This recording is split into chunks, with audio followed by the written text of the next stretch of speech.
Sumakay si Jesus sa bangka kasama ang kanyang mga alagad. Bumugso sa lawa ang isang malakas na unos at halos matabunan ng mga alon ang bangka. Ngunit natutulog noon si Jesus, kaya't nilapitan siya ng mga alagad at ginising. Panginoon, tulungan ninyo kami! Lulubog tayo! Sabi nila. Ngunit sinabi niya sa kanila, Bakit kayo natatakot? Napakaliit ng inyong pananampalataya. bumangon siya, sinaway ang hangin at ang mga alon at bumuti ang panahon. Namangha silang lahat. Ano kayang uri ng tao ito? Maging ang hangin at ang lawa ay sumusunod sa kanya. Sabi nila. Sumakay si Jesus sa bangka kasama ang kanyang mga alagad.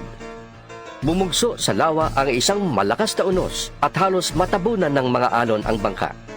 Ngunit natutulog noon si Jesus, kaya't nilapitan siya ng mga alagad at ginising. Panginoon, tulungan ninyo kami! Lulubog tayo! Sabi nila. Ngunit sinabi niya sa kanila, Bakit kayo natatakot? Napakaliit ng inyong pananampalataya. bumangon siya, sinaway ang hangin at ang mga alon at bumuti ang panahon. Namangha silang lahat. Ano kayang uri ng tao ito? Maging ang hangin at ang lawa ay sumusunod sa kanya. Sabi nila.